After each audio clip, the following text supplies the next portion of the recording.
الحمد لله رب العالمين والصلاة والسلام على سيد المرسلين وعلى آله وأصحابه أجمعين أما بعد فأعوذ بالله من الشيطان الرجيم بسم الله الرحمن الرحيم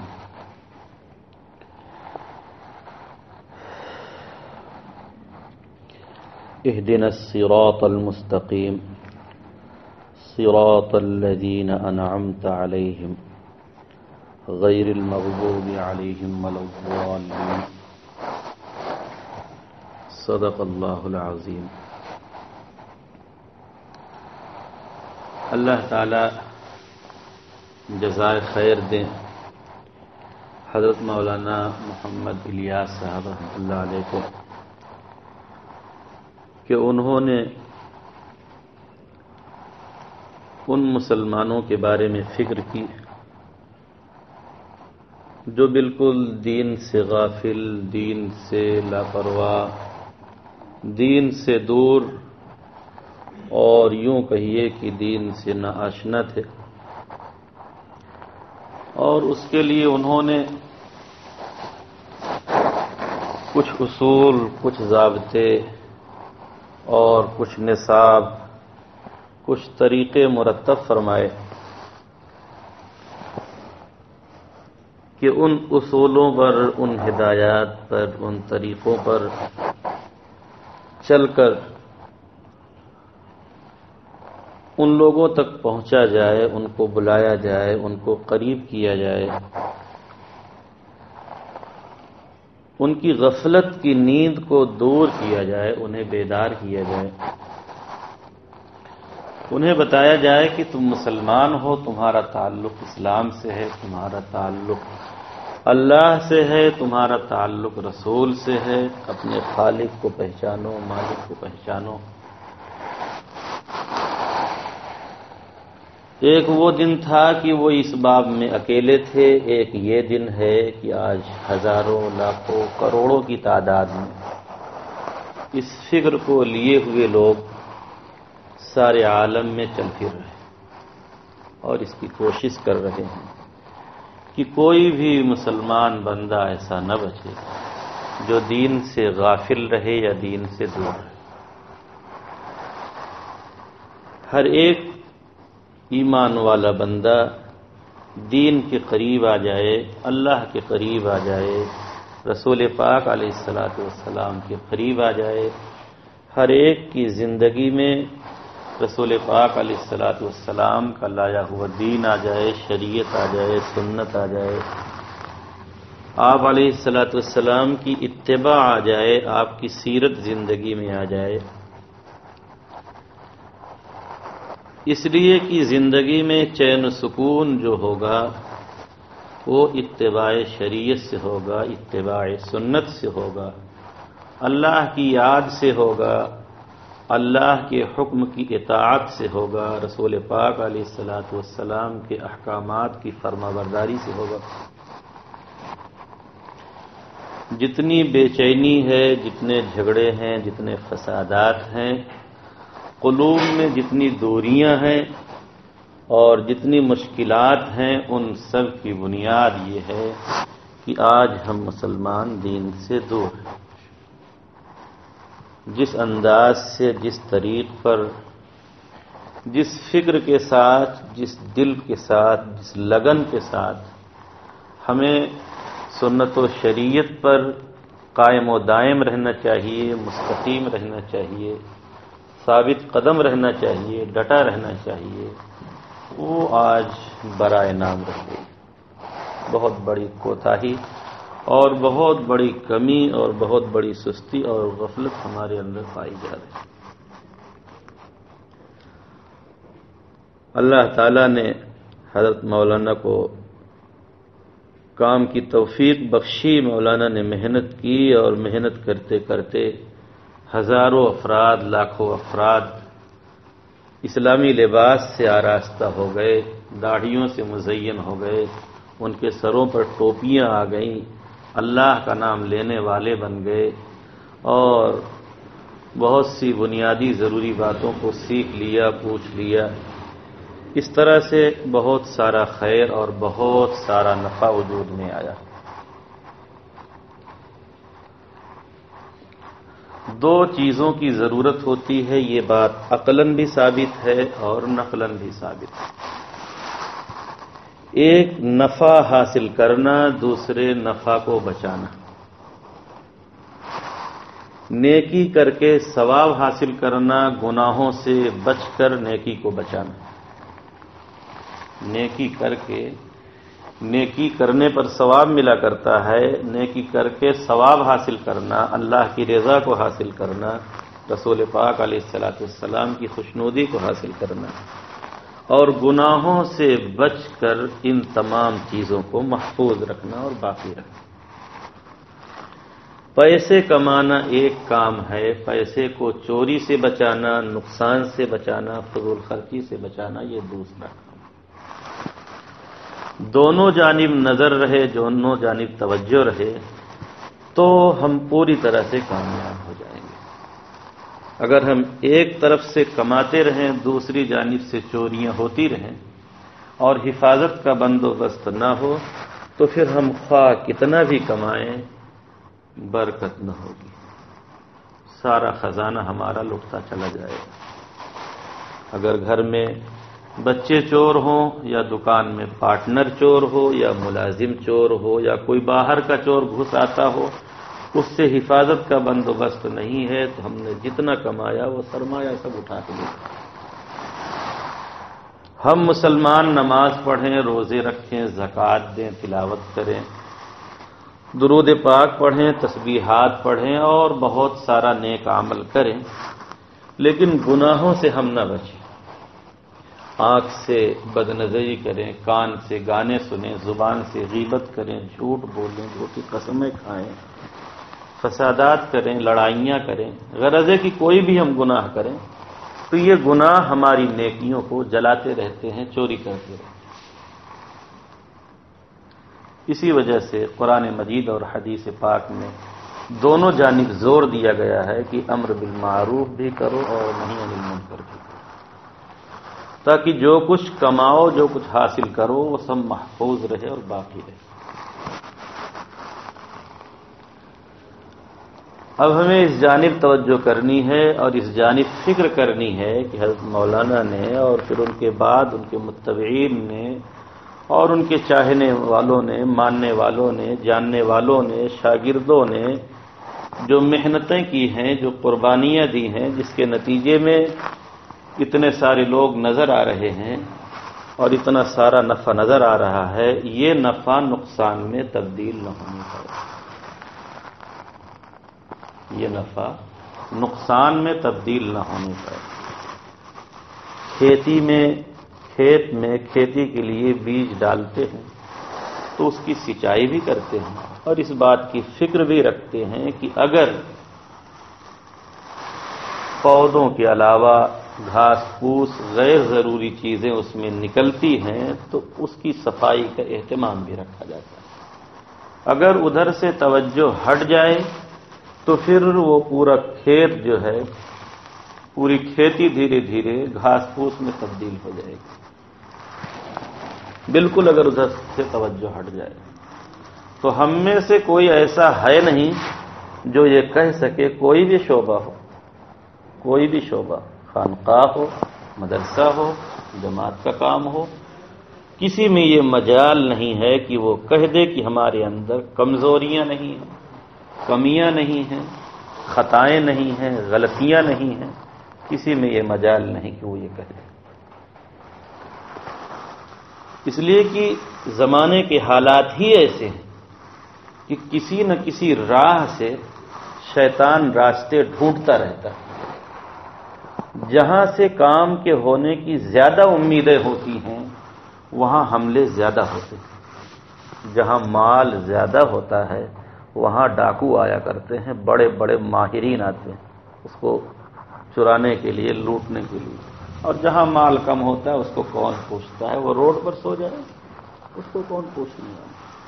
جتنا زیادہ مال ہوگا اتنا زیادہ پیچھے لگ جائیں گے، تو جتنا ہی زیادہ دین کے کام کرنے والے ہوں گے وہاں نقصان کرنے والے لوگ بھی پہنچیں گے۔ انسان بھی پہنچ سکتے ہیں، شیطان تو حملے کرے گا ہی۔ قرآن مجید کے مطابق بعض انسان شیطانوں کا رول ادا کرتے ہیں، اس سے بھی نقصان پہنچتا ہے۔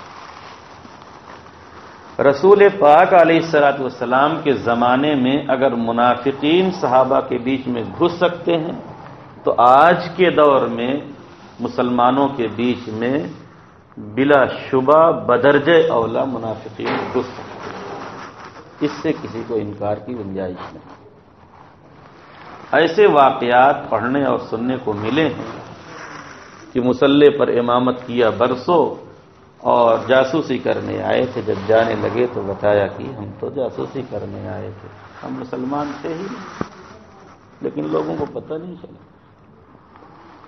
دارالعلوم جیسی عظیم جگہ میں، درسگاہ میں اگر آج قاعدے سے کھنگالا جائے تو وہاں کچھ نہ کچھ جاسوس ضرور مل جائیں گے۔ وہ اس لیے آتے ہیں اسلامی لباس پہن کر، اسلامی ناموں کے ساتھ، کہ دیکھیں یہ لوگ کرتے کیا، اور یہاں کی ساری خبریں وہ اپنے آقاؤں کو پہنچاتے ہیں۔ خلاصہ کلام یہ ہے کہ کوئی بھی دینی شعبہ ہوگا، کوئی بھی دینی تحریک ہوگی، حتیٰ کہ فرد واحد بھی ہوگا، اگر وہ دینی رخ پر چلنے کی محنت کوشش کر رہا ہے تو شیطان حملے کرے گا، کوشش کرے گا بگاڑنے۔ ہم میں سے جو مسلمان یہ سمجھ لے کہ ہم کامل و مکمل ہو گئے، اب ہم پر کوئی حملہ نہیں ہو سکتا۔ ریکارڈ کر سکتے ہیں، تھوڑی دیر کے لیے بند کر دوں۔ ہم میں سے کوئی یہ نہیں کہہ سکتا۔ ہمارے ساتھ بھی یہ ہو سکتا ہے، آپ کے ساتھ بھی ہو سکتا ہے، کسی کے ساتھ بھی ہو سکتا ہے۔ اور شیطان تو کھلا ہوا دشمن ہے، وہ کبھی نہیں چاہتا کہ ایک انسان مسلمان بن کر رہے اور وہ ایمان پر دنیا سے چلا جائے، کامیاب ہو جائے، وہ کبھی نہیں چاہتا۔ وہ مختلف تدبیریں، مختلف راستے، مختلف حربے اختیار کرتا ہے۔ جب یہ بات مسلمات میں سے ہے تو ہمیں اپنی کمیوں کو، اپنی خامیوں کو ٹٹولنا چاہیے۔ کہاں گڑبڑ ہو رہا ہے، کہاں ہم سے چوک ہو رہی ہے، کہاں ہم سے بھول ہو رہی ہے، اس کو ہمیں ٹٹولنا چاہیے۔ اور کمیاں دو طرح کی ہوتی ہیں۔ ایک کمی وہ ہوتی ہے کہ جس کو آدمی جانتا ہے کہ یہ گناہ ہے پھر بھی کرتا ہے۔ فلم دیکھنا، آدمی جانتا ہے کہ گناہ ہے لیکن کرتا ہے۔ سگریٹ پینا، جانتا ہے کہ پیٹ سے تکلیف ہوگی لیکن پی رہا ہے۔ تو جس گناہ کو ایک مسلمان گناہ سمجھ کر کرتا ہے تو وہاں پر اس بات کی امید ہوتی ہے کہ آج نہ صحیح کل توبہ کر لے گا، اس کو کہا جائے گا تو ماننے کی امید ہے۔ لیکن جو گناہ زندگی میں دین کے نام پر شامل ہو جائے، جس گناہ کو کوئی دین سمجھ لیتا، پھر جب دین سمجھ لیا تو توبہ کے کیا معنی؟ جب دین سمجھ لیا تو توبہ کے کیا معنی؟ تو پھر اس کے لیے تو بڑی محنت کرنی پڑتی کہ پہلے اس کو سمجھایا جائے، سمجھ میں آئے تب اس سے وہ گناہ چھوٹے۔ ایک چیز یہ ہوتی ہے۔ دوسری چیز یہ ہوتی ہے کہ ایک گناہ عمل کا ہوتا ہے، ایک گناہ عقیدے کا ہوتا ہے، نظریات کا ہوتا ہے، افکار کا ہوتا ہے۔ مثال کے طور پر ایک آدمی کہتا ہے، ایک آدمی انکار کرتا ہے کہ میں نماز کو نہیں مانتا، وہ مسلمان نہیں رہتا۔ دوسرا آدمی ہے جو مانتا ہے کہ نماز اللہ کا حکم ہے، پیغمبر کا حکم ہے، لیکن نماز نہیں پڑھتا۔ تو ایک تو کافر ہو گیا اور ایک مسلمان ہے، گنہگار ہے، فاسق ہے، بڑا گنہگار ہے، اس پر سزائیں ہیں لیکن مسلمان۔ اتنا فرق ہوتا ہے عقیدے اور عمل میں۔ عقیدے کے گناہ سے، فکر و نظر کے گناہ سے آدمی یا تو گمراہی تک پہنچ جاتا ہے یا تو کفر تک پہنچ جاتا ہے، لیکن فقط عمل کا گناہ ہوتا ہے تو اس کا ایمان باقی رہتا ہے مگر گنہگار رہتا ہے۔ ایک فرق یہ. اب ایک مثال میں پیش کرتا ہوں. یہ ہمارے رضاخانی حضرات، بریلوی حضرات اپنے آپ کو سنی کہتے ہیں. یہ ان حضرات کے یہاں باضابطہ قرآن خوانی، مروجہ قرآن خوانی، کسی کے انتقال کے بعد تیسرے دن قرآن خوانی کرتے ہیں، پھر 10ویں دن کرتے ہیں، پھر 40ویں دن کرتے ہیں. اگر ہم غور کریں اس جہت سے کہ کیا قرآن مجید پڑھنا بھی غلط ہو سکتا ہے؟ ہمارے علماء دیوبند کا فتویٰ یہ ہے، اور شامی میں لکھا ہوا ہے کہ یہ مکروہ ہے، بدعت ہے. جو میت کے تیسرے دن قرآن خوانی کرتے ہیں یہ لوگ پڑھتے قرآن ہے، لیکن فتاوی میں لکھا ہے کہ یہ کہیں لکھا ہے مکروہ ہے، کہیں لکھا ہے بدعت. بھلا یہ کیسے ہو؟ پڑھیں وہ قرآن اور اس پر یہ حکم لگایا گیا. بریلوی حضرات یہ قرآن خوانی جو کرتے ہیں، یا میلاد کرتے ہیں، یا فجر کی نماز کے بعد اعلانیہ طور پر اپنا بنایا ہوا درود پڑھتے ہیں، یا یہ کہ عصر کی نماز کے بعد مصافحے کا حلقہ چلتا ہے. یہ لوگ یہ جو کچھ کام کرتے ہیں اس کو دین سمجھ کر کرتے ہیں، اس کو دنیا سمجھ کر نہیں کرتے، اس کو گناہ سمجھ کر نہیں کرتے، اس کو دین سمجھ کر کرتے. بھائی مصافحہ کا تو حدیث پاک میں حکم ہے، مصافحہ سے کون انکار کر سکتا ہے؟ لیکن ان کا جو مصافحہ عصر کے بعد والا ہے اس پر فتویٰ ہے بدعت. یہ سوچنے والی بات ہے کہ وہ مصافحہ جو حدیث سے ثابت ہے، اور بہت ساری حدیثیں ہیں مصافحہ کی اور اس کے فضائل بھی بیان ہوئے ہیں، اس مصافحہ کو بتایا جا رہا ہے کہ یہ لوگ ایسے جو کر رہے ہیں یہ بدعت ہے. میلاد کا مطلب ہوتا ہے رسول پاک علیہ الصلوۃ والسلام کی ولادت کا تذکرہ کرنا. یہ لوگ کرتے ہیں اور ہمارے یہاں سے فتویٰ جاری ہوتا ہے کہ بدعت. سب سے پہلے مولانا رشید احمد صاحب گنگوئی رحمۃ اللہ علیہ نے فتویٰ دیا، اور پھر براہین قاطعہ میں تمام دلائل کے ساتھ اس کو لکھا گیا. یہ سوچنے کی چیز ہے. اب جب ان لوگوں نے اس کو دین سمجھ لیا اور دین سمجھ کے کرتے ہیں تو پھر اس کو چھوڑنے کا کوئی سوال ہی نہیں پیدا ہوتا. بھائی کوئی قرآن مجید پڑھے، نبی علیہ الصلوۃ والسلام کا تذکرہ کرے کچھ لوگوں کو جمع کر کے، اور عصر کی نماز کے بعد مصافحہ کرے، اور مائک پر کھڑے ہو کر اعلانیہ اجتماع کے ساتھ درود پاک پڑھے، تو یہ سب بدعت کیسے ہو جائے گا؟ یہ سوچنے والی بات ہے. بات دراصل یہ ہے کہ شریعت میں مردوں کو ثواب پہنچانے کے کئی طریقے ہیں. میت کو ثواب پہنچانے کے کئی طریقے ہیں. آپ چاہیں تو 2 رکعت نماز نفل پڑھیں، اس کا ثواب بخش دیں.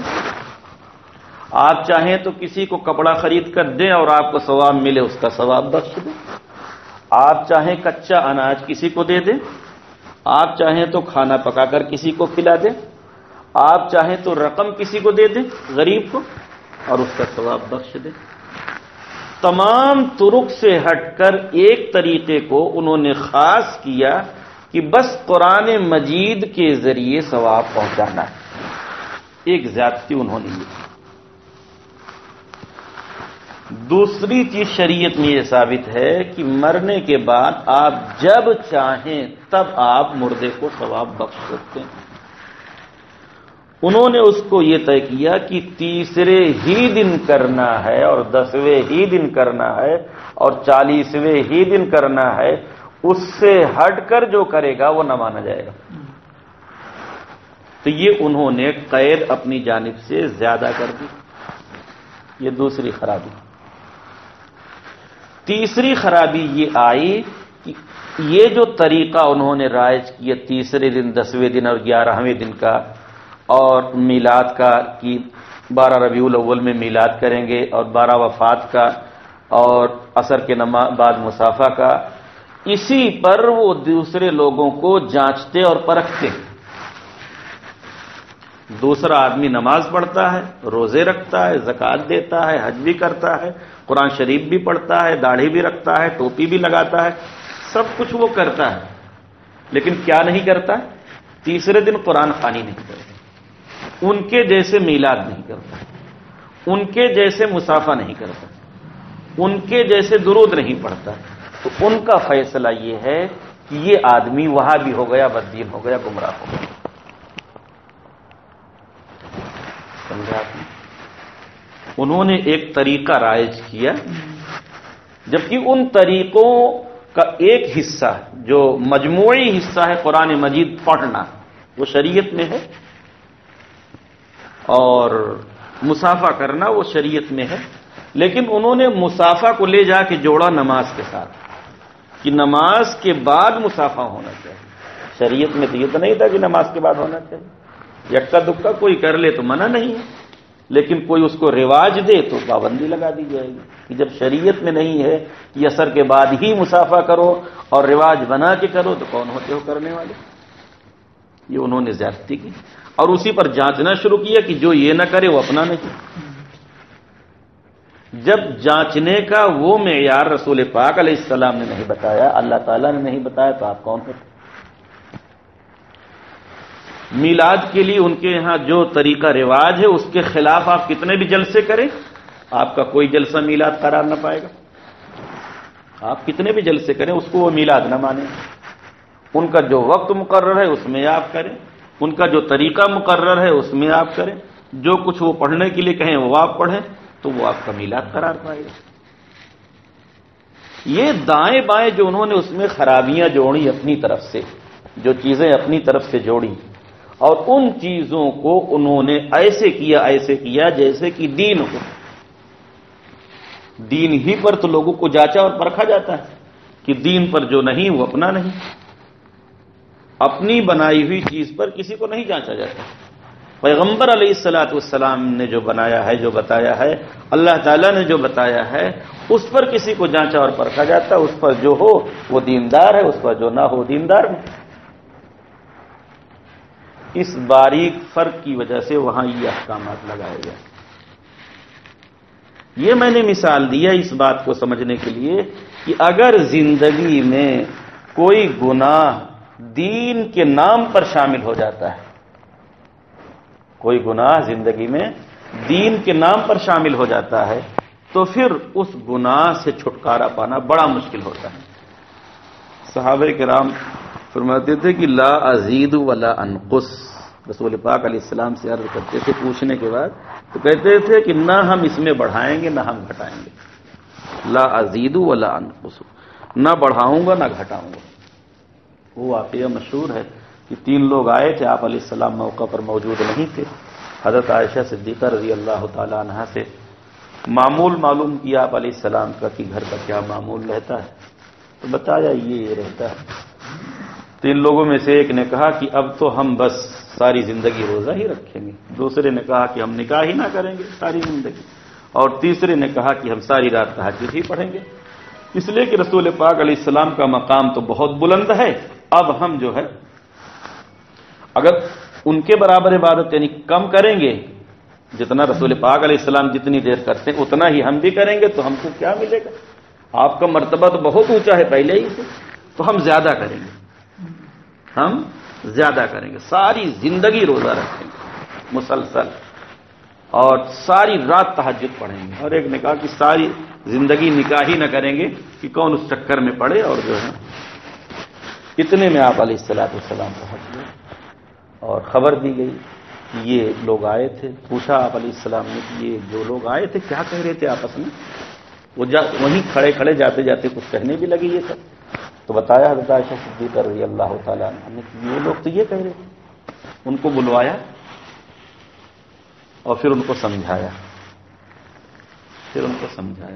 بھلا بتائیے ساری زندگی روزہ رکھنا یہ کوئی غلط کام تو نہیں ہو سکتا، یا ساری رات تہجد پڑھنا غلط کام نہیں ہو سکتا، یا بغیر نکاح کے رہنا غلط کام نہیں ہو سکتا، لیکن چونکہ پیغمبر کے مزاج اور مشن اور حکم کے خلاف، اس لیے وہ غلط۔ آپ علیہ السلام نے بتایا کہ اگر کسی کو مسلسل روزے رکھنے ہیں پورے سال تو 100 میں داؤدی، ایک دن روزہ رکھے ایک دن نہ رکھے، ایک دن روزہ رکھے، ایک دن نہ رکھے، اور فرمایا کہ میں نے نکاح کیا ہے، تم بھی نکاح کرو۔ ان کو سمجھایا کہ نکاح کرو، بیوی بچوں میں رہو۔ تیسرے کو سمجھایا کہ ساری رات نہیں، اللہ تعالیٰ نے تو مجھے روک دیا، یا ایھا المزمل قم اللیل الا قلیلا نصفہ او انقص منہ او زد علیہ ورتل القرآن ترتیلا۔ بدن کا بھی حق ہے، ساری رات نہیں پڑھنا، آدھی رات یا اس سے کچھ کم، یا جیسی ہمت ہو، پوری رات نہیں پڑھنا۔ بدن کا بھی حق ہے، بچوں کا بھی حق ہے عبادت، لیکن اپنی جانب سے زیادتی کرنا چاہتے ہیں تو وہ قابل قبول ہے۔ جہاں شریعت نے متعین کر دیا اس میں کسی کا بس نہیں۔ تو یہ 2-4 مثالیں ہم نے اس لیے دیا کہ یہ بات آسان ہو جائے سمجھنا کہ کوئی گناہ، کوئی غلطی زندگی میں دین کے نام پر شامل ہو جائے تب بڑا مشکل ہوتا ہے اس سے نکلنا۔ ان تمہیدات کے بعد اب ہمیں یہ غور کرنا ہے کہ آج جو محنت چل رہی ہے اس محنت کے اندر بھی کہیں کمی کوتاہی ہے یا نہیں، اور ہے تو وہ کیسی ہے، اور پھر اس سے نکلنے کا راستہ کیا ہے، حل کیا ہے۔ میں کام نہیں چھڑوا رہا ہوں، دھیان دیجیے، کام نہیں چھڑوا رہا ہوں، نہ کام سے منع کر رہا ہوں، میں تو کہتا ہوں کہ کام کیا، جہاں جو کمی ہے اگر اس کو چھانٹ لیا جائے، الگ کر دیا جائے تو کام کے اندر اور خوبصورتی پیدا ہو جائے، کام کے اندر خوبصورتی پیدا ہو جاتی ہے۔ ذرا سی غلطیوں سے، ذرا سی چوک سے بڑے بڑے نقصانات ہو جاتے ہیں۔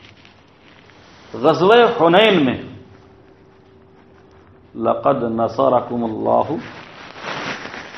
یہ آیت میں وَلَوْ أَعْجَبَتْكُمْ كَثْرَتُكُمْ وَلَوْ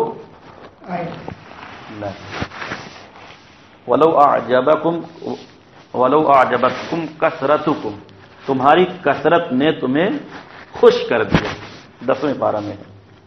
غزوہ حنین کا واقعہ کہ 12,000 کا لشکر تھا اور جنگ کے لیے جا رہے تھے، تو چونکہ آپ علیہ السلام کا فرمان تھا، حدیث تھی کہ جب 12,000 کا لشکر ہوگا تو شکست نہ ہو۔ اب بعض صحابہ کرام کے دل میں یہ بات آنے لگی کہ آج تو ہم لوگ 12,000 ہیں، جب ہم کم تھے 313 تھے تو فتح کر کے آتے تھے، آج تو 12,000 ہیں، آج ہتھیار اور سامان بھی بہت کچھ۔ اتنی سی بات اللہ تعالیٰ کو خراب لگی۔ جو جتنا اللہ کا قریبی ہوتا ہے اتنی زیادہ اس کی گرفت ہوتی ہے اور اس کو نصیحت کی جاتی ہے۔ اس کا ذرا سا بھی ادھر ادھر ہونا اللہ تعالیٰ کو قبول نہیں، اس کی فوراً اصلاح کرتے ہیں۔ ایک آدمی گناہ ہی گناہ کرتا ہے، وہ روز چوری کرے، اس کو کچھ پتہ نہیں چلے گا کہ کیا میں نے غلط کیا، لیکن ایک آدمی نمازی، پرہیزگار، متقی، ایک دن غلطی ہو جاتی تو اس کو کوئی نہ کوئی تکلیف آ جاتی، یہ اللہ تعالیٰ کی طرف سے تنبیہ ہوتی ہے کہ تم غلط کام کرو۔ سنبھالا اس کو جاتا ہے جو سنبھلنے کے لائق ہوتا ہے، اس کو نہیں سنبھالا جاتا، جو بگڑ گیا بگڑ گیا، سنبھالا اس کو جاتا ہے جو سنبھلنے کے لائق ہوتا ہے۔ تو یہ اتنی سی بات تھی، لیکن اتنی سی بات پر ابتدا میں جنگ کا نقشہ بالکل پلٹ گیا۔ چند صحابہ کرام تقریباً وہ 100 یا 150 کے قریب رسول پاک علیہ السلام کے جمع تھے، باقی لوگوں کے پاؤں اکھڑ گئے تھے۔ پھر آپ علیہ السلام نے صحابہ کرام کو آواز دیا، انا النبی لا کذب انا ابن عبد المطلب، اور آواز دیا۔ پھر اور صحابہ نے آواز دیا، پھر سب پلٹے اور پھر فتح ملی۔ اللہ تعالیٰ کو تنبیہ کرنی تھی کہ دیکھو پہلے تم میدان جنگ میں جاتے تھے، سامان کم ہوتا تھا، افراد کم ہوتے تھے، تمہاری نظر میرے اوپر ہوتی، اللہ فتح دے گا، اللہ فتح دے گا۔ کم من فئۃ قلیلۃ غلبت فئۃ کثیرۃ باذن اللہ، کتنی بار چھوٹی چھوٹی ٹکڑیوں کو، چھوٹی چھوٹی جماعتوں کو بڑی بڑی جماعتوں کے مقابلے میں فتح دی، بڑے بڑے لشکروں کے مقابلے میں فتح دی۔ ادھر چھوٹا لشکر اڑا، ادھر بڑا لشکر۔ تو یہاں سے اندازہ لگایا جا سکتا ہے کہ جو لوگ دین کی راہ پر چل رہے ہوں، چاہے مدرسہ میں ہو، چاہے خانقاہ میں ہو، چاہے جماعت میں ہو، یا کسی اور شعبے میں ہو، کسی اور تحریک میں ہو، ان کی سوچ میں، ان کے خیالات میں، ان کے افکار میں اگر اس طرح کی بات آئے گی کہ نظر خدا سے ہٹ کر کسی اور جانب جائے یا کوئی اور غلطی کریں گے، تو پھر سنبھلنے والے ہیں تو اللہ تعالیٰ ان کو سنبھالیں گے، اور ایک دم بگڑ جائیں گے تو پھر ڈھیل دے دیتے، بگڑے ہوئے لوگوں کو ڈھیل دے دیتے، اور جو بننے کی کوشش میں رہتے ہیں، بننا چاہتے ہیں، ان کو بناتے رہتے ہیں۔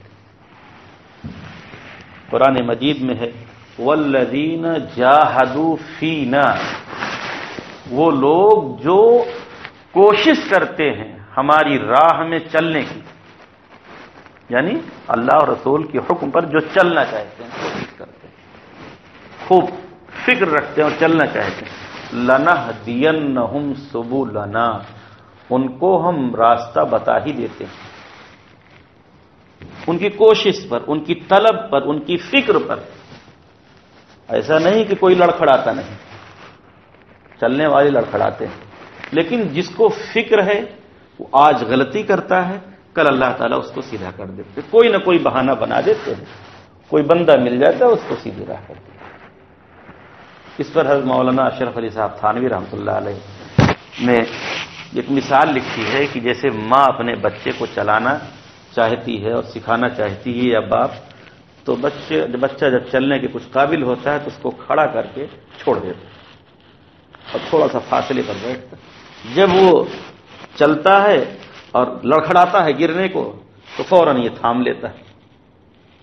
تو یوں سمجھایا کہ جو لوگ اللہ کے دین پر چلنا چاہتے ہیں، فینا فی دیننا، دین پر چلنا چاہتے ہیں اور فکر رکھتے ہیں، کوشش کرتے ہیں، تو جب وہ لڑکھڑاتے ہیں تو اللہ تعالیٰ ان کو تھام لیتا ہے، اللہ تعالیٰ ان کو تھام لیتا ہے۔ لیکن جن کو کوئی فکر نہ ہو، کوئی طلب نہ ہو، کوئی شوق نہ ہو، کوئی ذوق نہ ہو، تو پھر ایک کے بعد دوسرا، دوسرے کے بعد تیسرا، تیسرے کے بعد چوتھا، اس طرح سے گناہوں میں اچھلتے چلے جاتے ہیں۔ تو ہمیں یہ تجزیہ کرنا، ہمیں یہ غور کرنا ہے کہ کہاں پر خرابی موجود ہے۔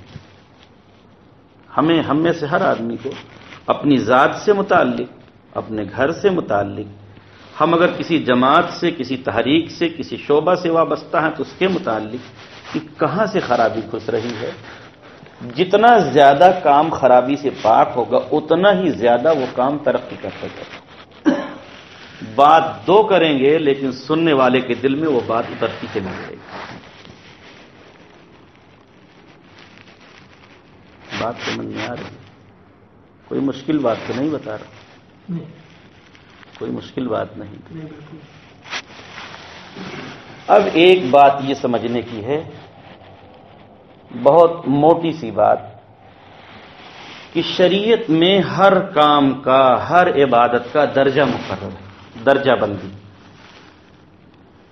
یوں تو کہا جاتا ہے کہ یہ کام سنت ہے، یہ کام سنت ہے، یہ کام سنت ہے، معنی ہوتے ہیں کہ ثابت بالسنہ، یعنی سنت و شریعت سے یہ کام ثابت ہے، ایک یوں بولا جاتا ہے۔ پھر رسول پاک علیہ السلام کے زمانے کے بعد فقہائے کرام نے یہ بتایا کہ جو کچھ رسول پاک علیہ السلام سے ملا ہے اس میں سے فلاں کام فرض درجے کا ہے، اور فلاں کام واجب درجے کا ہے، اور فلاں کام مستحب درجے کا ہے، فلاں کام سنت مؤکدہ درجے کا ہے، فلاں کام مباح درجے کا ہے۔ اس طرح سے ہر ایک کا درجہ سمجھایا، غور و خوض کر کے سب کی درجہ بندی کی۔ تو جو کام جس درجے کا ہے اس کے ساتھ اتنا ہی زیادہ اہتمام، اتنی ہی زیادہ فکر، اتنی ہی زیادہ لگن ہونی چاہیے۔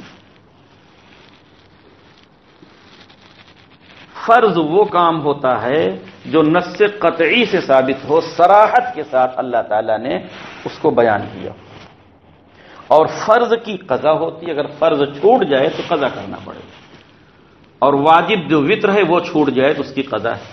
لیکن سنتیں چھوٹ جائیں تو وقت کے اندر تو قضا ہے، لیکن وہ بھی فجر کی نماز میں وقت کے اندر بھی قضا نہیں۔ نفلیں چھوٹ جائیں تو اس کی کوئی قضا نہیں، وقت کے اندر جو پڑھتے ہیں سنتیں تو اس کا نام قضا نہیں ادا ہے، چاہے فرض سے پہلے اور چاہے فرض کے بعد۔ سنتوں کی قضا نہیں ہوتی، نوافل کی قضا نہیں ہوتی، مستحبات کی قضا نہیں ہوتی۔ ایسے ہی کوئی پڑھ لے الگ بات ہے، نفلیں پڑھ لے۔ تو شریعت میں جتنے کام تھے سب کی درجہ بندی کر دی۔ رسول پاک علیہ الصلوۃ والسلام نے زندگی میں ایک مرتبہ جو کام کیا اس کے بارے میں فقہاء کرام بتاتے ہیں کہ اس سے اباحت ثابت ہوتی، یعنی یہ کام مباح ہے، اور مباح کا مطلب ہوتا ہے کہ اس کو کریں تو کوئی ثواب نہیں، چھوڑیں تو کوئی گناہ نہیں۔ یہ تعلیم علیہ السلام نے بھی لکھا ہے۔ اور مستحب کہتے ہیں کہ رسول پاک علیہ الصلوۃ والسلام نے کبھی کیا اور کبھی چھوڑ دیا، یا یہ کہ اس کی ترغیب دیا، شوق دلایا، تو اس کو کہتے ہیں کہ مستحب۔ جو کرے گا ثواب پائے گا، جو نہیں کرے گا وہ گنہگار نہیں ہوگا۔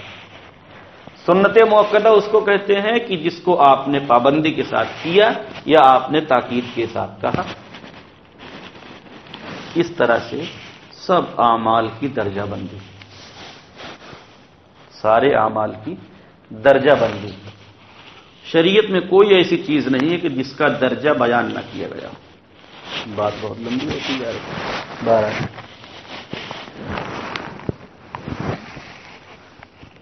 جو کام، جو ترتیب، جو نظام اللہ رسول کے بعد کوئی بندہ مرتب کرے گا،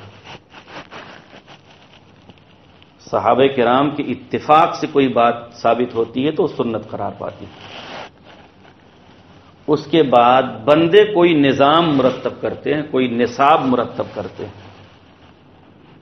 مثال کے طور پر مدرسہ ہے، مدرسے کے اندر یہ اوقات مقرر کیے جاتے ہیں کہ اتنے گھنٹوں کی پڑھائی ہوگی صبح، اتنے گھنٹوں کی پڑھائی ہوگی شام کو، اور اتنے گھنٹوں کی مغرب کے بعد پڑھائی ہوگی۔ کتابیں مقرر کرتے ہیں کہ یہ کتاب پڑھائی جائے گی، نورانی قاعدہ پڑھائیں گے یا سن القرآن پڑھائیں گے، یا اس کے علاوہ کوئی اور دوسری کتاب پڑھائیں گے۔ اردو کی کتابوں میں مختلف کتابیں علماء نے لکھی ہیں۔ ایک نصاب مرتب ہوتا ہے کہ یہ کتاب پڑھنا، اس سال یہ، اگلے سال یہ، اگلے سال یہ، اگلے سال یہ۔ چھٹیوں کے اوقات مقرر ہوتے ہیں، داخلے کے اوقات مقرر ہوتے ہیں، امتحانات کے اوقات مقرر ہوتے ہیں، کبھی کبھی کچھ نہ کچھ اس میں ترمیم ہوتی رہتی ہے۔ تو یہ جو نظام مرتب کیا جاتا ہے اس کو کہتے ہیں انتظامی امر، اس کو کہتے ہیں انتظامی امر۔ اور یہ جو نصاب مقرر کیا جاتا ہے بندوں کی جانب سے، اس کو بھی امر انتظامی کہا جاتا ہے۔ امر انتظامی کا مطلب یہ ہوتا ہے کہ اس کو شریعت کا درجہ حاصل نہیں ہے، اس کو شریعت کا درجہ حاصل نہیں۔ شریعت کے بارے میں تو یہ ہے کہ شریعت میں نہ کمی کر سکتے ہیں اور نہ زیادتی کر سکتے ہیں۔ من احدث فی امرنا ھذا ما لیس منہ فہو رد۔ من احدث، جس نے ایجاد کیا، نکالا، فی امرنا، ہمارے دین میں، فی امرنا ای فی دیننا، ما لیس منہ، جو ہمارے دین میں سے نہیں ہے۔ فقہائے کرام نے جو نکال کے بتایا وہ دین میں سے، تو دین میں سے جو نہ ہو اس کو دین کے اندر داخل کرنا، اس کو فرمایا کہ فہو رد، کہ پھر وہ رد ہے، اسے چھوڑ دیا جائے گا۔ اس کا ترجمہ ہوتا ہے کہ فہو رد، وہ مردود، قابل رد ہے۔ ایک ہے دین کے اندر داخل کرنا، ایک ہے دین کی حفاظت کے لیے کچھ انتظام کرنا، یہ بڑا فرق ہے۔ دین کے اندر کوئی بھی بات داخل کرنا بدعت ہے، اور دین کی حفاظت کے لیے اس کے باہر کوئی انتظام کرنا، یہ امر انتظامی کہلاتا ہے، وہ بدعت کے دائرے میں نہیں جاتا۔ اس کو ایک مثال سے یوں سمجھ سکتے ہیں کہ ابا نے ایک گھر بنایا اور کہا کہ دیکھو بیٹا اس میں کچھ کمی زیادتی مت کرنا. بچوں نے دیکھا کہ حالات خراب ہیں، چور ڈاکو ہر طرح کی آفت ہے، تو گھر کے باہر ایک چہار دیواری دور دراز سے کھینچ دیا، ایک بڑا گیٹ وہاں لگا دیا، یہاں تک کوئی پہنچ نہیں نہ پائے. تو اس بندے نے گھر کے اندر نہ کوئی کمی کی نہ کوئی زیادتی، گھر کی حفاظت کے لیے باہر چہار دیواری کھینچ دی. اور اس چہار دیواری کو گھر نہیں کہا جائے گا، اس چہار دیواری کو گھر نہیں کہا، گھر تو وہ ہے جو بیچ میں بنا. ایسے ہی دین کی حفاظت کے لیے یہ قرآن مجید جو لکھا گیا اور دفتیوں کی شکل میں موجود کیا گیا، یہ قرآن مجید کی حفاظت کے لیے. حدیثیں جو لکھی گئیں یہ دین کی حفاظت کے لیے. یہ جو ہمارے مدارس میں کتابیں پڑھائی جاتی ہیں یہ دین میں داخل نہیں کی گئی ہیں، یہ پڑھائی جاتی ہیں دین کو سمجھنے کے لیے. ان کتابوں کو دین سمجھ کر نہیں پڑھا جاتا بلکہ دین تک پہنچنے کے لیے پڑھا جاتا ہے، دین تک پہنچنے کے لیے پڑھا جاتا ہے. ان کتابوں کی حیثیت دین اور شریعت کی نہیں ہوتی ہے بلکہ امر انتظام کی ہوتی ہے. کیونکہ مسئلہ تھوڑا سا باریک ہے اس لیے اس کو بار بار دہرانا پڑ رہا ہے کہ مثالوں کے ذریعے بات سمجھ میں آ جائے. تو جتنے انتظامات ہم لوگ کرتے ہیں چاہے وہ خانقاہ کے ہوں چاہے مدرسہ کے ہوں، سب کو بتا رہا، چاہے جماعت کے ہوں یا کسی اور تحریک کے، ہم دین کو بڑھانے کے لیے، دین کو چلانے کے لیے، دین کے پیغام کو پہنچانے کے لیے، تعلیم دینے کے لیے جو کچھ انتظامات ہم لوگ سیٹ کریں گے، تیار کریں گے، یہ سارے انتظامات انتظام کی حیثیت رکھیں گے اور نصاب کی حیثیت رکھیں گے، یہ دین کی حیثیت نہیں رکھتے. کیسے فرق سمجھ میں آئے گا؟ فرق ایسے سمجھ میں آئے گا کہ جس چیز کو بندہ دین سمجھتا ہے اس میں کمی زیادتی کے لیے ہرگز تیار نہیں ہو، اور جس چیز کو بندہ انتظام سمجھتا ہے ضرورت کے موافق کمی زیادتی کے لیے تیار ہو جاتا ہے. یہ آسان سا فرق ہے. دین میں تبدیلی ہرگز گوارا نہیں، نہ ایک زیر زبر کی نہ ایک نقطہ کی. لیکن جو انتظامات ہیں، آج عالمیت کی کوئی کتاب چل رہی ہے، ضرورت پڑے گی کتاب بدل دی جائے گی، پھر ضرورت پڑے گی آئے دن مدرسے میں کتابیں بدلتی رہے کہ اب یہ بچے نہیں پڑھ آ رہے، کوئی آسان کتاب لائی جائے، یا اس سے اچھی کتاب مارکیٹ میں آ گئی ہے وہ سے لایا جائے، فلاں مولانا نے اچھی کتاب لکھی ہے. انتظام کی شان یہ ہوتی ہے کہ اس میں تبدیلی گوارا ہوتی ہے. ایک پہچان ہے. دوسری پہچان یہ ہے کہ یہ انتظامات جو ہوتے ہیں، ان انتظامات کی حیثیت، ان انتظامات کا فائدہ، ان انتظامات کے مرتبے قرآن و سنت سے بیان نہیں کیے جاتے.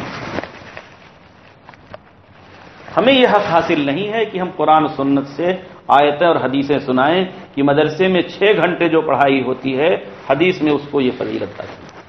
ہم کو یہ حق حاصل ہے. خانقاہوں میں جو نسخہ سکھایا جاتا ہے کہ تمہیں 300 مرتبہ پڑھنا ہے، درود پڑھنا تو ثواب ہے لیکن 300 مرتبہ پیغمبر نے نہیں کہا، 300 مرتبہ اللہ نے نہیں بتایا، 300 مرتبہ پیر صاحب نے بتایا. سمجھ رہے؟ نسخہ. درود پڑھنے کا حکم تو اللہ نے دیا، رسول پاک علیہ السلام نے دیا، کتنا پڑھیں گے جتنا چاہیں پڑھیں. لیکن جب کسی نے علاج کے واسطے مقرر کیا کہ یہ بندہ 500 پڑھے، یہ بندہ 300 پڑھے، وہ 200 پڑھے، وہ 1000 پڑھے، تو یہ جو تعداد مقرر کر رہے ہیں یہ تعداد دین نہیں. یہی وجہ ہے کہ ان کے لیے 300، ان کے لیے 200، ان کے لیے 400. اگر یہ دین ہوتا تو سب کے لیے ایک رہے. فرق سمجھ رہے؟ ہم میں سے کسی کو یہ حق حاصل نہیں ہے کہ انتظامی امور کے لیے ہم قرآن و سنت سے فضائل بیان کریں. کوئی ضروری نہیں کہ آج آپ لوگ سنیں تو آج ہی اس بات کو مان لیں، آج سن لیں پھر غور کرتے رہیں، پھر غور کرتے رہیں. بات جب سمجھ میں آ جائے گی تو مان لیں، نہ سمجھ میں آئے گی تو کوئی مسئلہ ہی نہیں. پھر یہ باتیں ریکارڈ رہیں گی اور دوسرے علماء کے سامنے پیش کر دیں کہ ذرا اسے سنیں، یہ بات صحیح بھی ہے یا غلط ہے، آسان ہو جائے گا. ہم نے اسی لیے مدارس کی بھی مثالیں، خانقاہوں کی بھی مثالیں.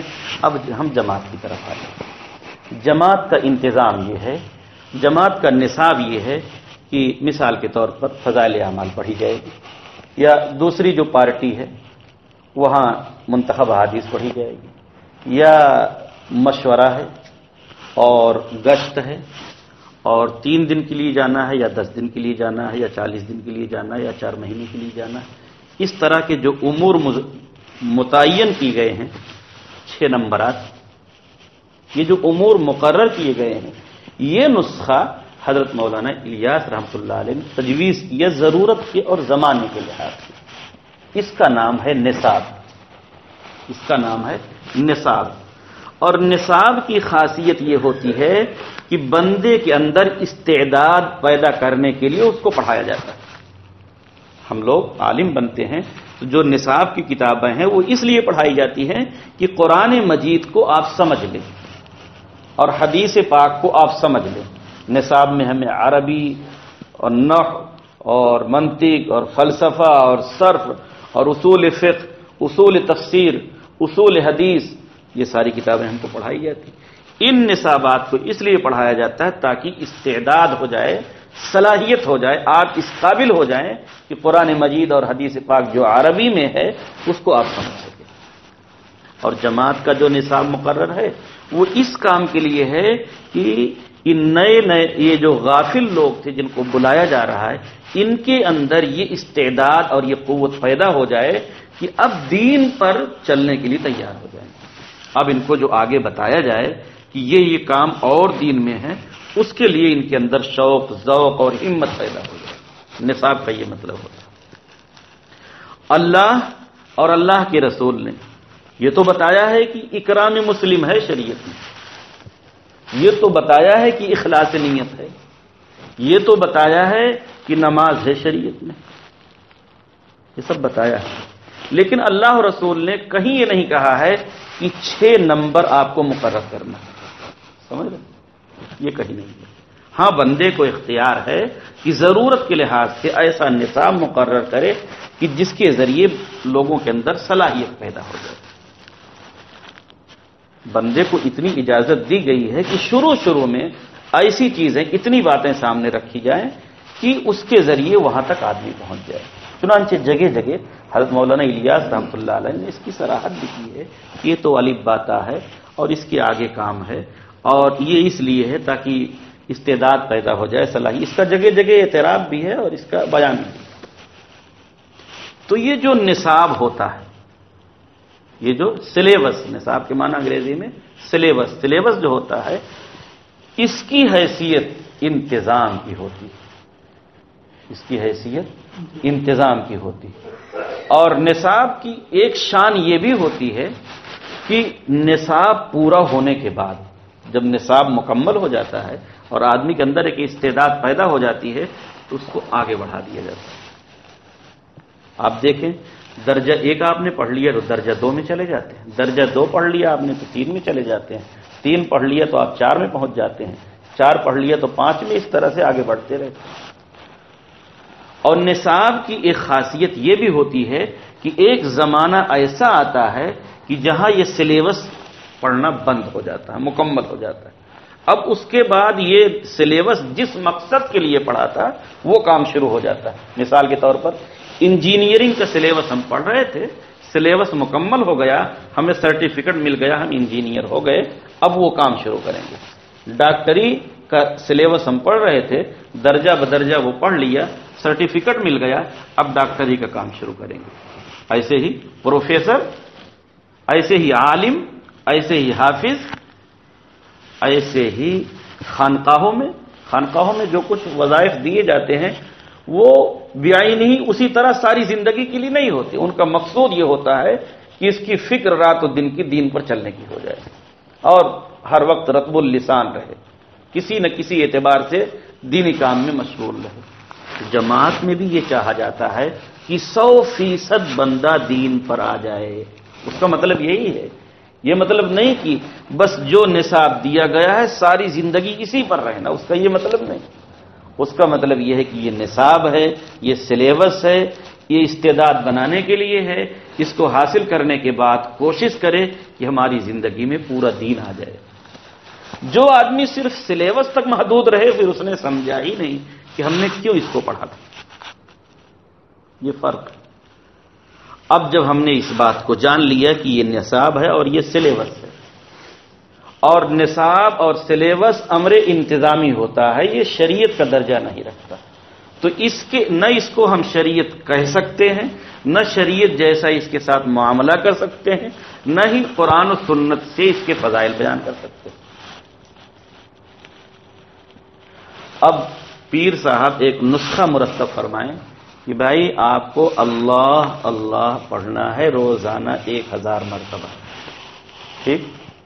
اس کے بعد پیر صاحب فرمائیں کہ یہ جو ہم نے آپ کو 1000 کا نسخہ بتایا یہ رسول پاک علیہ الصلوۃ والسلام والا عمل ہے، یہ ان کی بات غلط ہوگی۔ اللہ اللہ کہنا تو قرآن میں حکم ہے، اذکروا اللہ ذکرا کثیرا فاذکرونی اذکرکم، لیکن 1000 یہ اللہ اور رسول نے 1000 کا نسخہ پیر صاحب نے بتایا، سمجھ رہے ہیں؟ اللہ اللہ کہنا یہ تو قرآن میں، لیکن 1000 کا نسخہ یہ پیر صاحب نے بتایا۔ قرآن و سنت میں حدیث پاک میں یہ تو ہے کہ علاج کرو، لیکن اتنے دن علاج کرو، یہ دوا کھاؤ، یہ ڈاکٹر صاحب بتا رہے ہیں۔ اب ڈاکٹر صاحب کہیں کہ یہ جو نسخہ ہم نے تجویز کیا ہے 21 دن کے لیے 22 دن کے لیے، یہ تو رسول پاک علیہ السلام کی بتائی ہوئی بات ہے، یہ تو کہہ سکتے ہیں کہ علاج کرنا یہ شریعت سے ثابت ہے، لیکن یہ نہیں کہہ سکتے کہ 22 دن جو ہم کہہ رہے ہیں نا یہ بھی وہاں سے ثابت ہے۔ ہاں اجازت ہے کہ ضرورت کے لحاظ سے ان کو 15 دن کھلائیے، ان کو 3 دن کھلائیے، ان کو 12 دن کھلائیے۔ یہ ایک بات کو سمجھا رہا ہوں، ایک باریکی کو۔ ایسے ہی جماعت کا جو نصاب ہے، انتظام ہے، نصاب ہے، سلیبس ہے، اکرام مسلم اللہ کا حکم ہے، اخلاص نیت اللہ کا حکم ہے، لیکن یہ جو ترتیب ایک ساتھ بنائی گئی ہے کہ اس کو عشاء کے بعد کرنا ہے، اس کو مغرب کے بعد کرنا ہے، اس کو فجر کے بعد کرنا ہے، اور اس کو 3 دن کرنا ہے، اس کو 10 دن کرنا ہے، یہ نسخہ، اس نسخے کے بارے میں یہ تصور کرنا کہ بعین ہی پورا کا پورا ایسے ہی رسول پاک علیہ السلام نے سمجھایا ہے، ایسے ہی کر کے بتایا ہے، یہ ہم نہیں کہہ سکتے اور نہ ایسا ہم سوچ سکتے۔ ایسا کہنا یا ایسا سوچنا یا ایسا ذہن تیار کرنا یہ بات غلط ہے۔ اب میں نے آپ کو بتایا کہ ایک غلطی یہ ہے کہ ہم نصاب کے ساتھ دین جیسا معاملہ کریں اور اس کا فرق نہ سمجھیں، نصاب اور سلیبس کو قرآن و سنت کہیں، قرآن و سنت کا حکم کہیں، یا نصاب و سلیبس کو نبیوں والا عمل کہیں، صحابہ والا عمل کہیں، نبیوں کی سنت کہیں۔ رسول پاک علیہ السلام جاتے تھے سمجھانے کے لیے، صحابہ کرام بھی جاتے تھے سمجھانے کے لیے، لیکن وہ جو جاتے تھے ہم بھی جاتے ہیں، آپ بھی جاتے ہیں، ہم مدرسے کی شکل میں جاتے ہیں، آپ جماعت کی شکل میں جاتے ہیں، کوئی خانقاہ کی شکل میں کام کرتا ہے، لیکن ہم نے ایک نظام مرتب کیا۔ ہمارے یہاں صرف جانا نہیں، ہم نے باقاعدہ اس کا ایک نظام طے کیا کہ اس نظام کے ساتھ کریں گے کہ عصر کے بعد ہم گشت کریں گے، فجر کے بعد مشورہ کریں گے، 3 دن کے لیے نکلیں گے، نہیں تو 10 دن کے لیے نکلیں گے۔ یہ ہم نے تجویز کیا، یہ رسول پاک علیہ السلام نے تجویز نہیں کیا۔ اس لیے ہم یہ نہیں کہہ سکتے کہ ہمارا یہ مجموعہ اور ہمارا یہ تجویز کیا ہوا نصاب نبیوں کی سنت ہے یا صحابہ کی سنت ہے یا رسول پاک علیہ السلام کی سنت ہے، یہ نہیں کہہ سکتے۔ ہاں یہ کہہ سکتے ہیں کہ لوگوں کو سمجھانا یہ پیغمبر کا طریقہ ہے، لوگوں کو سمجھانا، لوگوں کو نماز کی طرف بلانا یہ شریعت کے اندر ثابت ہے، پیغمبر کا طریقہ ہے، صحابہ کا طریقہ ہے۔ لوگوں کو دین کی بات بتانا یہ رسول پاک علیہ السلام کا طریقہ ہے، صحابہ کرام کا طریقہ ہے۔ لیکن یہ جو پورا نظام ہے، اس پورے نظام کو ہم کہیں، چاہے مدرسے کا نظام ہو، اور چاہے خانقاہ کا نظام ہو، اور چاہے جماعت کا نظام ہو، چاہے کسی تحریک کا نظام ہو، اس کو ہم یہ تصور کریں، یہ خیال کریں، یہ نبیوں کی سنت ہے، یہ صحابہ کی سنت ہے، یہ انبیاء کرام کی سنت ہے، اور ایسے ہی صحابہ جماعت میں جاتے تھے، تو کوئی مثال نہیں مل سکتی کہ صحابہ ایسے جماعت میں جاتے تھے۔ صحابہ سمجھاتے تھے، کافروں کو دعوت بھی دیتے تھے، اور مسلمانوں کو بھی ضرورت پڑنے پر سمجھاتے تھے، وعظ و نصیحت کرتے تھے، قرآن مجید پڑھتے تھے، پڑھاتے تھے، میدان جنگ میں بھی جاتے تھے، لیکن ہم جس نظام کی طرح چلتے ہیں اس طرح سے وہ جماعت میں نہیں جاتے تھے۔ وہ لشکر لے کے جاتے تھے تو جنگ کے میدان کے لیے جاتے تھے، تو ہم اس کو یوں نہیں کہہ سکتے کہ وہ جماعت میں جاتے تھے، یہ کہنے کے فرق سے بات بدل جاتی ہے۔ وہ لشکر میں جاتے تھے تو کہا جائے گا کہ لشکر کی شکل میں جاتے تھے، وہ اسلحہ بند ہو کے جاتے تھے، وہ جنگ و قتال کی نیت کر کے جاتے تھے، وہاں پھر ان کو کہتے تھے کہ کلمہ پڑھو، اسلام لاؤ، سمجھاتے تھے، نہیں مانتے ہو تو ٹھیک ہے ہماری حکومت میں آ جاؤ، پھر بھی نہیں مانتے ہو تو جنگ کے لیے تیار۔ بہرحال ایک بات یہ ہم نے بتایا کہ یہ جتنے انتظامات ہوتے ہیں یہ امر شرعی نہیں ہوتے، یہ امر انتظامی ہوتے ہیں، ان کا درجہ جو ہے شریعت میں مباح کا ہوتا ہے۔ امر انتظامی کو مباح کہتے ہیں، اور مباح کا مطلب ہوتا ہے کہ جو لوگ اس طریقہ کو اختیار کریں گے، جو لوگ اس طریقہ کو اختیار کریں گے تو اختیار کرنا جائز اور درست ہوگا، لیکن اس طریقہ پر مستقل کوئی ثواب نہیں ملے گا، اور نہ ہی اس طریقہ کو چھوڑنے پر کوئی گناہ ملے گا۔ سمجھنے کی کوشش کریے۔ لیکن اس طریقہ سے آگے بڑھ کر جب کام شروع کریں گے، جو نظام طے ہوا اس نظام میں داخل ہو کر اب جب گئے آپ گھر پر آپ سمجھا رہے ہیں، اس پر ثواب ملے گا، اس پر ثواب ملے گا۔ لوگوں کو جمع کر کے سمجھا رہے ہیں، قرآن مجید سکھا رہے ہیں، اخلاص نیت سکھا رہے ہیں، اکرام مسلم سکھا رہے ہیں، نماز سکھا رہے ہیں، روزے کی باتیں سکھا رہے ہیں، اس پر ثواب ملے گا۔ اس کا تو باقاعدہ حکم ہے سکھانے کا۔ لیکن یہ کہنا کہ ہم اس طریقے پر گئے، اس طریقے پر جانے کی وجہ سے ہم اس میں جو نماز سکھائیں گے اس نماز سکھانے پر ثواب اتنا زیادہ ملے گا، یہ کہنے کا حق نہیں۔ اس طریقہ سے ہٹ کر ہم یہاں بیٹھے ہیں، ہم جماعت کے طریقے پر نہیں گئے، یہاں ہم ایک بندے کو سکھا رہے ہیں کہ بھائی نماز پڑھا کرو، اور اس کو بیٹھ کے قرآن مجید سکھا رہے ہیں، تو جو ثواب ہم کو ملے گا وہی ثواب اس بندے کو ملے گا جو جماعت کے طریقے میں جا کر قرآن سکھا رہا اور نماز سکھا۔ یہ فرق میں سمجھا رہا ہوں کہ اس طریقے کو اختیار کرنے پر کوئی ثواب نہیں، لیکن اس کے اندر گھسنے کے بعد اب جو آپ نیک کام کریں گے اس نیک کام پر آپ کو ثواب ملے گا۔ وہ میدان جنگ ایک کام ایسا ہے کہ اس میں نکلنے کے بعد ثواب بڑھ جاتا ہے، جیسے کہ رمضان کے مہینے میں آج نماز پڑھتے ہیں تو اس کا ثواب کچھ اور ہے، رمضان کے مہینے میں نماز پڑھتے ہیں تو نفل فرض کے برابر اور فرض 70 فرض کے برابر، لیلۃ القدر میں ثواب اور زیادہ ہو جاتا ہے۔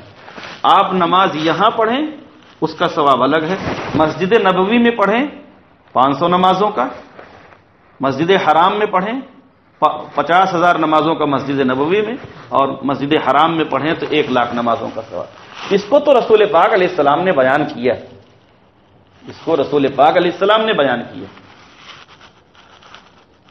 تو جہاں بیان کر دیا وہاں تو بڑھ جائے گا، لیکن ہم نے ایک انتظام سیٹ کیا ہے، ہم اس انتظام کے تحت مدرسے میں پڑھاتے ہیں، اور ایک آدمی بغیر انتظام کے ایک درخت کے نیچے پڑھاتا ہے قرآن مجید، تو جو ثواب اس بندے کو درخت کے نیچے قرآن مجید پڑھانے میں مل رہا ہے وہی ثواب مدرسے میں بیٹھ کر بھی پڑھانے کا۔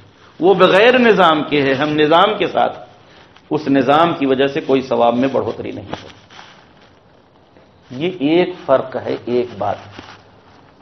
تو یہ جو انتظامات ہیں اس میں اس بات کا دھیان رکھنا ضروری ہے کہ ان انتظامات کا درجہ نہ بڑھایا جائے نہ گھٹایا جائے، جو اس کا درجہ ہے وہیں رکھا جائے۔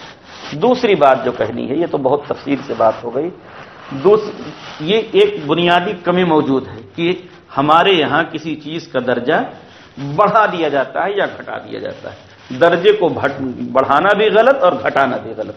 نہ بڑھانا چاہیے اور نہ ہی گھٹانا چاہیے. دوسری چیز اس پر نظر کرنی ہے کہ قرآن مجید اور حدیث پاک، قرآن مجید کی تفسیریں لکھی ہوئی ہیں اور حدیث پاک کی شروحات لکھی ہوئی ہیں. جس آیت کا جو مطلب لکھا ہوا ہے اور جس حدیث پاک کی جو شرح کی گئی ہے، ہمیں وہی بات نقل کرنی چاہیے. کسی بھی آیت کا جو مطلب تفسیر میں ہے اس کو بتانے کے بجائے اگر ہم اپنی طرف سے کچھ بتائیں گے تو غلط ہو جائے گا. حدیث کی جو شرح لکھی ہوئی ہے اس کو بتانے کے بجائے کوئی اگر ہم اپنی طرف سے بتائیں گے تو وہ غلط ہو جائے گا. اس کو شریعت کی اصطلاح میں، علم کی اصطلاح میں تحریف معنوی کہا جاتا ہے، جو بڑا گناہ ہے.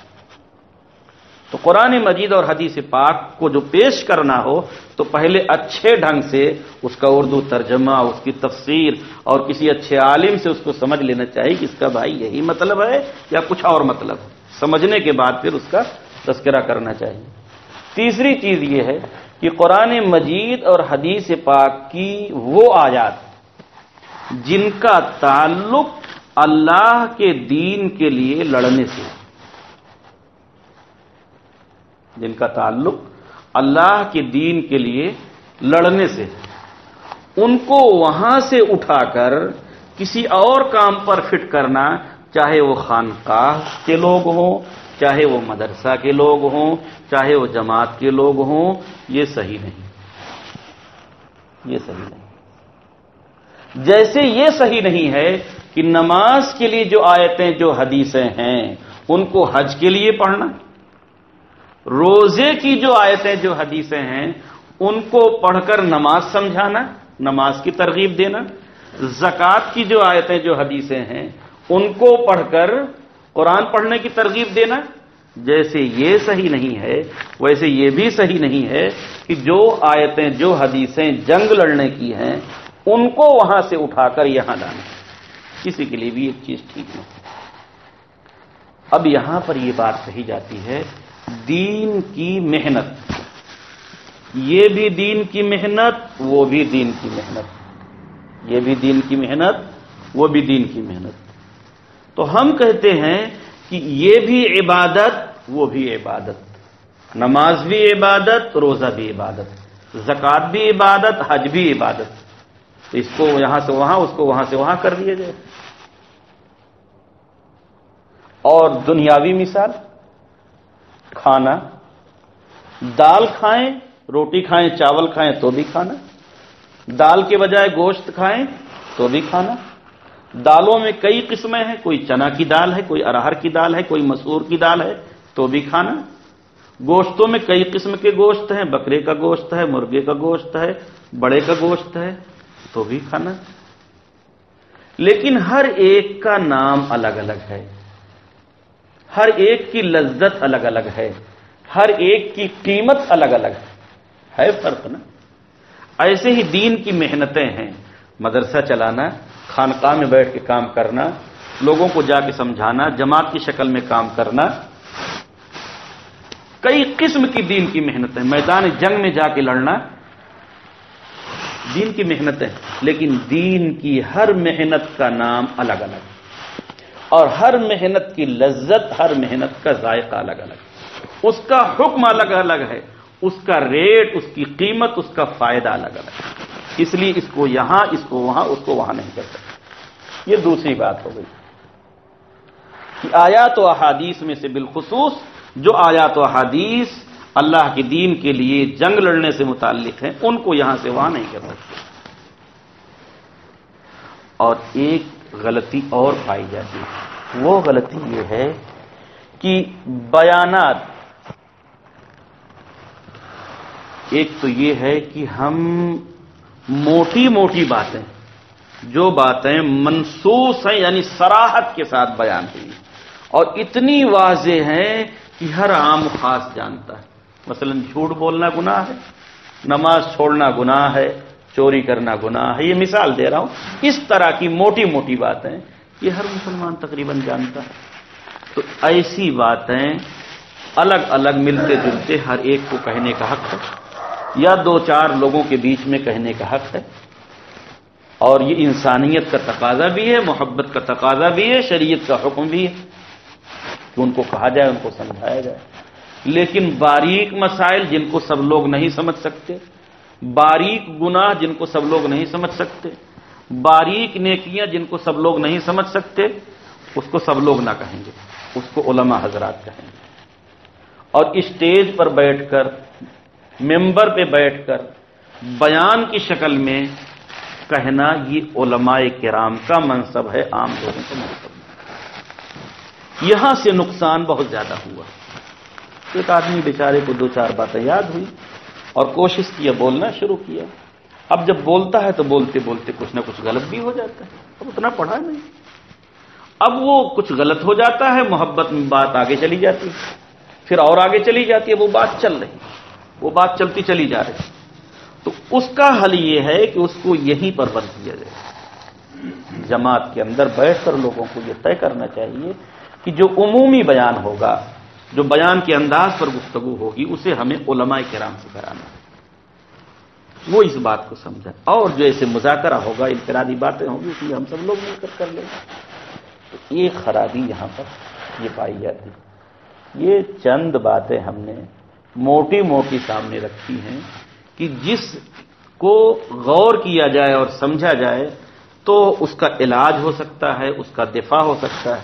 ایسا نہیں کہ فقط ہم آپ لوگوں سے بات کریں، ہم جماعت میں لگے علماء حضرات سے بھی مل کے بات کر رہے ہیں، پوری ہماری ٹیم ہے، جگہ جگہ بات کر رہے ہیں، اور ان علماء سے بھی گفتگو کر رہے ہیں جو علماء جماعت میں نہیں لگے۔ آپ یقین جانیں، علماء کرام کے دل و دماغ سے جماعت کا کام بالکل باہر نکلتا چلا جا رہا ہے۔ اس کی وجہ یہ ہے کہ ایک تو جماعت میں ایسی بڑی خرابیاں موجود ہیں، دوسری وجہ یہ ہے کہ کہنے کے بعد سننے کے لیے تیار نہیں ہے، اور کوئی کچھ کہتا ہے تو اس کو یوں کہہ کے ٹال دیتے ہیں کہ یہ تو مخالف ہوگا، یہ تو مخالف ہوگا۔ اور ابھی نومبر کے مہینے میں گجرات کے علاقے میں ایک ضلع میں ہم نے ایک ہفتہ قیام کیا اور وہاں باتیں کی، تو صحیح حل یہ ہے کہ ہم جو غلط بولیں آپ اس کو ہمیں کہیں۔ آج کل موبائل کا زمانہ ہے، نمبرات بھی چالو رہتے ہیں۔ اس کا حل یہ نہیں ہے کہ آپ پیچھے کہیں یہ تو کوئی بریلوی معلوم ہوتا ہے، یہ کوئی جماعت اسلامی کا معلوم ہوتا ہے، یا یہ کوئی غیر مقلد معلوم ہوتا ہے۔ یہ باتیں ایک مسلمان کی شایان شان ہے، یہ باتیں ایک مسلمان کی شایان شان ہے۔ اگر کسی کو تسلی نہیں ہے، اطمینان نہیں، تو ہمارے ساتھ سفر کرے، ہمارے گھر ہمارے ساتھ رہے مہینہ دو مہینے، دیکھیں ہمارا پورا شجر نسب یہاں سے دارالعلوم تک، خاندان در خاندان پورا مطالعہ کرے، ہماری زندگی کو دیکھیں۔ ایسے الزامات سے کوئی فائدہ نہیں ہے۔ اللہ تعالیٰ کے یہاں یہ کہہ کر ہم لوگ نہیں بچ سکتے کہ وہ تو رہا ہوگا کوئی جماعت اسلامی کا رہا ہوگا، نہیں۔ جب آپ کو معلوم ہے کہ ایک دیوبندی عالم ہے، ایک قاسمی عالم ہے، مفتی ہے، قرآن مجید کا حافظ ہے، نماز روزے کا پابند ہے، علماء حضرات اس کو جانتے ہیں، پہچانتے ہیں، اور اس کے بعد آپ کو وہ ساری باتیں کھول کھول کے بتا رہا ہے، سمجھا رہا ہے، تو آپ سنیے اور سمجھیے۔ پھر ان باتوں کو آپ اپنے علماء کے سامنے بھی رکھیے، جن کے اوپر آپ کو اعتماد ہے، جو جماعت میں لگے ہیں، ان کے سامنے رکھیے۔ اگر اس میں باتیں غلط ہیں تو وہ بتائیں کہ یہ غلط ہے، یہ غلط کہی جا رہی ہے۔ ہم آپ کو وہ باتیں بتا رہے ہیں جو دارالعلوم دیوبند کے فتاوی میں لکھی ہوئی ہیں، دارالعلوم دیوبند کے فتاوی میں جو باتیں لکھی ہوئی ہیں وہ بتا رہے ہیں۔ اگر کسی کو دارالعلوم دیوبند ہی پر اطمینان نہ ہو تو پھر اطمینان کس پر کریں گے، کس پر اطمینان کریں گے؟ دارالعلوم دیوبند میں جو فتاوی جاری ہوتے ہیں، بہت غور و خوض کے بعد، بڑی محنت کے بعد، بڑی کوشش کے بعد، کہیں کچھ کوتاہی اور چوک رہ جاتی ہے تو اس کو واپس بھی لیتے ہیں، کبھی ان کو بھی متوجہ کی جاتا ہے، وہ بھی واپس لیتے ہیں۔ یہ چند باتیں میں نے آپ کی خدمت میں عرض کی ہیں. اللہ تعالیٰ سے دعا کرتا ہوں کہ ہمیں بھی اللہ تعالیٰ صراط مستقیم پر، صحیح راستے پر، سنت و شریعت کے موافق جینے کی، مرنے کی توفیق عطا فرمائے، اور آپ حضرات کو بھی سنت و شریعت کے موافق کام کرنے کی توفیق عطا فرمائے. وآخر دعوانا الحمدللہ.